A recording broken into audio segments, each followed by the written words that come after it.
Thank you for joining us again. This is a overview of this book. Give the video a thumbs up if you like the content, and subscribe if you haven't already subscribed. So today I'm going to go over the Treasury edition of Hulk Grand Design. This was recently re-released in a regular trade paperback size book, which I'm trying to find. This was the nearest trade paperback to me. This is TMNT Urban Legends 2. So just show the different trim size of the Treasury edition. It's going to be taller than and wider than your traditional trade paperback. So this was shrunk down into a trade paperback. That is in print now because it just came out.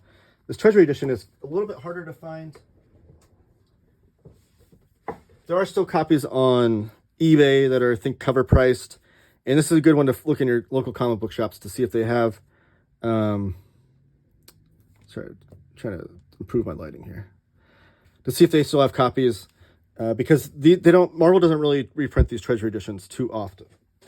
They did do a Fantastic Four Grand Design that Tom Scioli did in Treasury edition, which I don't think this has gotten a trade paperback treatment. So I think the only way this has been collected so far is Treasury edition. Correct me if I'm wrong in the comments.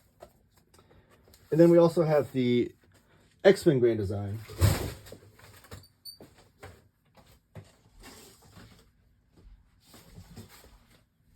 By Ed Piskor, which is what started off this project of the Grand Design. I have the omnibus of this. This is also collected in 3 of these Treasury editions, but I opted for the omnibus instead. And Ed started it off. And the idea of the Grand Design project was to have one comic creator do all the pencils, lettering, coloring, inking, and writing, and telling the whole history of one character or team in a few issues. That's kind of the Grand Design project. And since then, Ed Piskor did his thing. He did 6 issues for X-Men. Tom Scioli did 2 issues for Fantastic Four. And then Jim Rugg did 2 issues for Hulk. But they've all kind of brought something different to the table with that. The only thing that makes them the same is that they're telling one story of a character or team. It's one person doing all the work of the pencils, lettering, writing, inking, all that stuff. But beyond that, they kind of all add their own little spin to it. In X-Men, Ed Piskor did it all, an entire chronological history of the X-Men. Even things that, like Mr. Sinister, who in hindsight was said to, during the Claremont's run, said to have kind of had his hand in things that happened in the past, even though the character wasn't introduced into comics until later. Ed does it all chronologically to where you see Mr. Sinister, dabbling it behind the scenes and those things. So you see it all chronologically, like I said. And it's also narrated by the Watcher throughout. So it's like kind of Ed's piece to it. Tom Scioli on Fantastic Four did almost like this. I think he even said this when he was pitching the story on Cartoonist Kayfabe. He said he did like the first issue was like for them, for Marvel, and then the second issue was for him. And it's almost that way. It's almost like the first issue, he's telling the history, and then the second issue, he kind of goes a little bit Tom Scioli bonkers, where he then writes the story of Fantastic Four kind of through his own lens, his own kind of filter, which is great. When I say Tom Scioli goes bonkers, that means he's making awesome, fun comics. I love Tom Scioli's comics. Jim Rugg's kind of spin on this was to, especially with this Treasury edition, which is an absolute beautiful book. I think this is one of Marvel's greatest collected editions. I think I did a video where I called this Marvel's greatest collected edition ever was the Weapon X Gallery edition, because they finally got the colors right for Barry Windsor Smith's Weapon X. So I have a video on that if you want to check that out. But this is up there, and it's totally from the book design of Jim Rugg. I've done some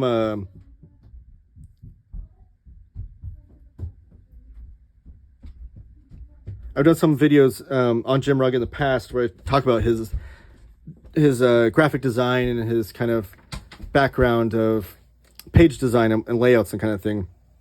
That's all on display throughout this book. So I just want to go over that and talk about this. Here's the spine. It's all hand lettered, except for the Marvel logo. And then here's the back. And the end papers are right away. This book does, I This whole package is amazing. I don't know how Jim Rugg wasn't up for an Eisner for book design or for just this collected edition or what. It blows my mind this wasn't up for an Eisner. But the front end papers are the penciled and inked versions of the two covers. Because I wish I busted out my single issues, because I did collect this on single issues. But this was like the cover of 1, and this was the cover of 2, issue 2.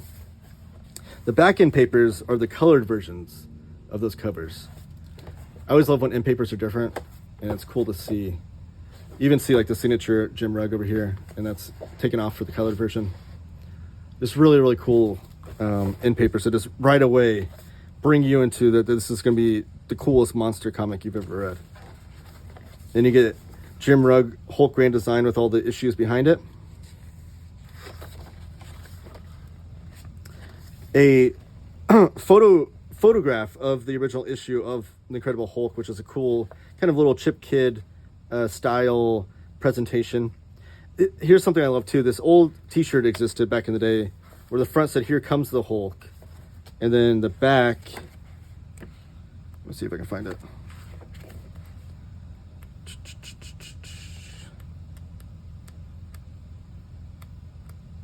Dang it, where is it? Did I pass it? Oh, there it is. Okay.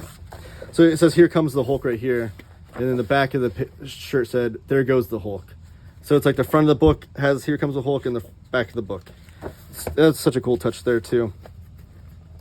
Here's some little pieces of like corner boxes and stuff from the covers of issues of the Hulk, including the progressive corner boxes where every issue for like 10 issues or whatever had this little image, this like little kind of animated piece it looks like.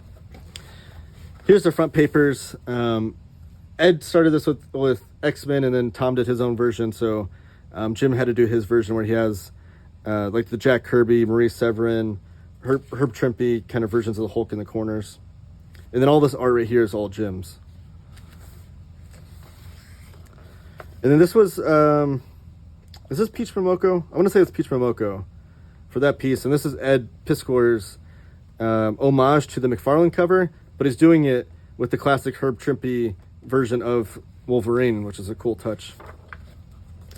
And then here's a cool piece. So one of the things that Ed really brought to the Grand Design Project too was the idea of, well, using the yellow paper, which is like kind of a gimmick that he actually picked up from Jim Rugg. Jim Rugg did it with Aphrodisiac back in the day. And then Ed kind of adopted it as well for a Hip Hop Family Tree.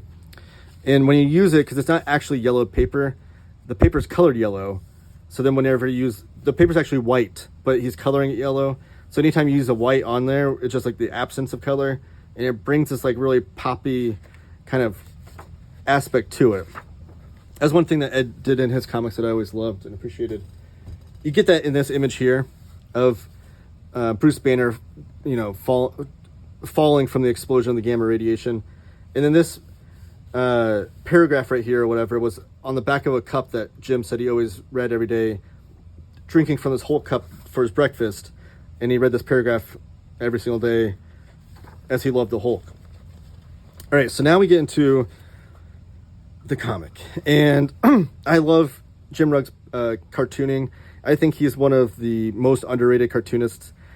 Just the amount of range that he has and the things that he can do. And you'll see it all on display here. Like, just the different styles he works in and stuff. So he didn't go with the full yellowed paper look. Like, he does have some black borders on some pages, yellow borders on some pages. And each page feels like almost like its own unit, like a Sunday strip. And that's kind of like his kind of storytelling device too that he's going with, was kind of breaking down the evolution of the Hulk character through this kind of one page at a time process.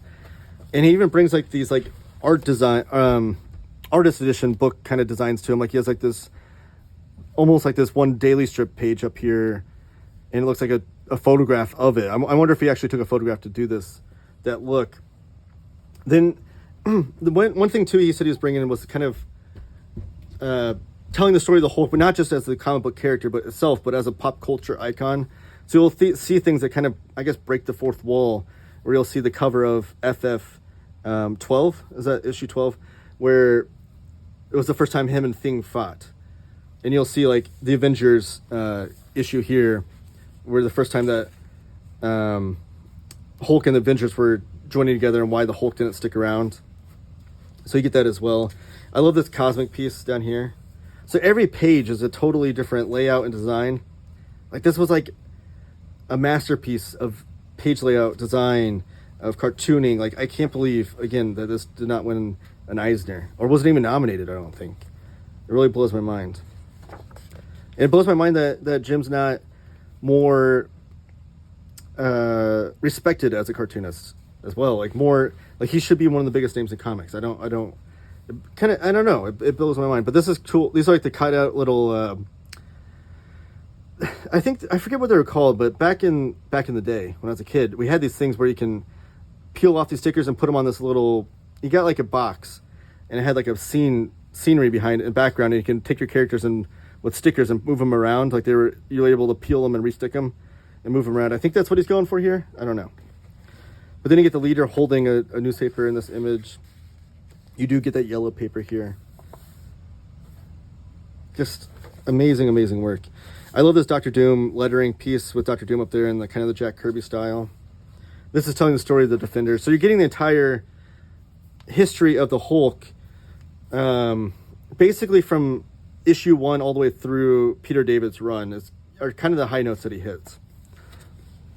You get Japan's weekly Bakura magazine with Hulk on the cover, but also the cover of Rolling Stone.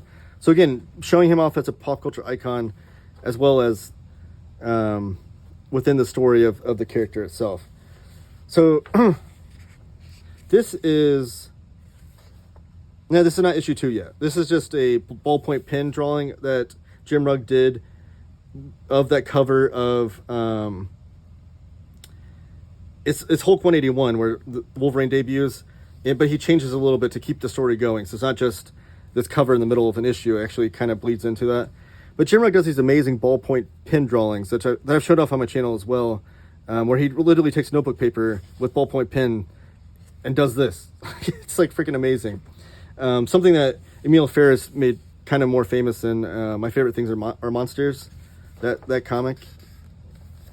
Rampaging Hulk, which is telling the story of the magazine, the Hulk magazine, which is one of my favorite things. One of my most wanted Marvel omnibuses is just collecting those magazine issues with some fun lettering, kind of cutout lettering tricks there. That's one thing too that Jim's amazing at too, is just the lettering that he uses. Here's Marvel's TV sensation with all these little headlines of Hulk coming out of this TV, showing you the point in time when he had his TV show that was a big hit. There's Jim using the yellowed paper with the white highlight there. Machine Man, Jack Kirby creation. I love this too. This is Hulk joins a hippie commune but finds no peace. That's actually happened in the Hulk comic, but the way Jim drew it is with the Fabulous Furry Freak Brothers. I love the fact that the Fabulous Furry Freak Brothers made their way into a Marvel comic. And he did it in that Gilbert Shelton style of drawing the Hulk. That's such an amazing piece. Oh, there's Iron Man issue, and then here's She-Hulk #1, telling that part of that story of why She-Hulk came to be. Here's a great piece of Rocket Raccoon and Hulk going through this trippy clown cosmic point in the story.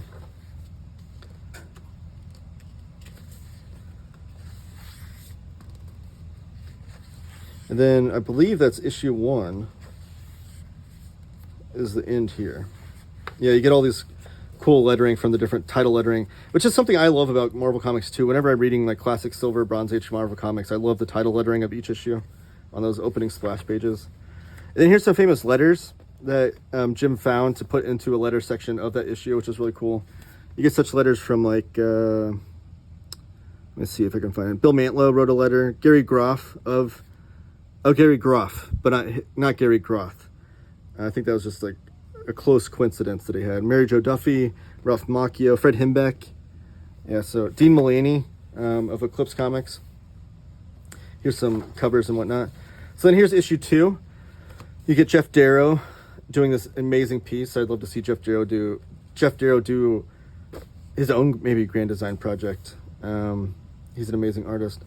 And there's the front papers here. And then this is done by Ed McGuinness, did this one. Ed McGuinness had a history on Hulk with the Red Hulk and Planet Hulk era. And then just flipping through more of this second issue. And this is more of the Peter David run, I think is where the issue 2 comes in. Here's Hulk's rendition of that McFarlane cover with this awesome piece of leader. So again, different styles that Jim can work in. Like I'm flipping through, you can see all the different styles he works with. Here's him doing a McFarlane piece, and he nails it. Like he brilliantly draws this Todd McFarlane kind of piece to it. Mr. Fix-It, I love this lettering up here too with Mr. Fix-It coming in. Just amazing cartooning, amazing ways of working in so many different styles and storytelling, amazing page layouts, amazing lettering. Like this whole package is just absolutely brilliant. You have Hulk with the giant freaking machine gun. I think he's wearing bunny slippers when that happened too. It was a funny X Factor crossover. I love this too. You have Red Skull with Juggernaut and Hulk. It's like a pro wrestling manager on his knee showing off his tag team. Jim Rugg is, one of his influences is pro wrestling, so it's good to see that little nod in there. Savage Dragon making an appearance because I think it was during Peter David's run. He's poking fun at Savage Dragon being like a green Hulk character with a fin on his head. So Jim Rugg is a huge fan of Savage Dragon and Eric Larson, so he had to put that piece in there. So you have his Furry Freak Brothers, Savage Dragon. You have this one too. Everyone hates Hulk.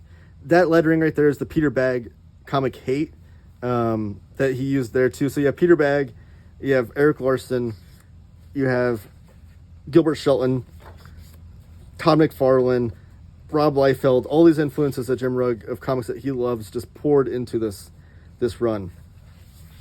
And then you have the Heroes Reborn Return era, and Planet Hulk is the epilogue. He kind of breezes through that last part there. But then you get World War Hulk with this amazing lettering here that reminds me of Gene Day on Master of Kung Fu, where he would do this title lettering where he'd work inside the letters. I don't know if that was a direct influence for Jim or not. But then you get more famous letters. You have Eric Larson, the aforementioned there, Kurt Busiek, Bret Hart. But he's writing from Wisconsin, so I don't know if that's the actual Bret Hart. I'm assuming that Jim Rugg maybe put that in as a gag. And Hulk Grand Design, this is kind of the back matter, the extra special features and whatnot. Hulk Grand Design, when I was 6 years old, the Hulk was my hero. He was the strongest. My dream project at Marvel is to make the greatest Hulk comic of all time. And I personally think he did. This is the first drawing of Hulk he did for the project, which, again, with these ballpoint pens, you can see all the process right here. These are the ballpoint pens that he used. That's the notebook he drew it on. And that's the finished piece. Here's a cool little... this is from an actual Fu magazine, I think, where they have all the different artists of Hulk with their styles and their lettering. Their title lettering, their names included. And here's a pinup from Mike. So this is back matter from other classic Hulk issues. And then this is his different styles. So at the end of each Grand Design issue, Ed Piscor recolored an issue of a classic X-Men. So he did like X-Men #1 with Jack Kirby. He did the Uncanny X-Men, the Giant Size X-Men, sorry, with the Dave Cockrum artwork. And he did, was it one? I'm going to get this wrong. He did Uncanny X-Men 268. I was going to say 168. With the Jim Lee artwork. And he recolored the whole thing. So it's all the same art, but the colors are different and done by Ed. And then in Fantastic Four, he did the same for Tom Scioli, which I think he recolored just This Man, This Monster. Jim's idea was to just take a bunch of different pages from different Hulk issues that he really liked. And I don't think he recolored them. I think he just kind of mixed them up into this collage. Someone, again, correct me if I'm wrong on that. This was the Incredible Hulk National TV Star cover, which I think was painted by... Bob Larkin was the artist on that one. Here's some of the classic covers. The new Fantastic Four. Todd McFarlane. I don't know who I don't know who the artist is on the Daredevil issue. The classic Defenders cover by Neil Adams, though. I do know that one. Oh, this is Richard Corbin doing Banner, which is a mini-series for the Hulk that he did. Brian Azzarello was a writer on that. I think this is a picture of the cup that Jim had. He also does this hand lettering all the names that affected and touched in, whether it be writing or drawing or editing, Hulk over the years. Then you get a little biography of Jim with other books that he's done, which I can't recommend those enough, as little thank yous. But again, this is a special package. I do recommend the Treasury edition if you can find it, but at least get that trade paperback that came out. We need to support more projects like this that Marvel does because they're so cool. These grand design projects are having these different cartoonists come from the outside playing within the Marvel playground. They're always turn out to be my favorite Marvel comics. But yeah, Jim Rugg's Grand Design, Hulk Grand Design. Give the video a thumbs up, subscribe if you haven't already, and comment down below with your favorite Jim Rugg comics. And keep reading comics.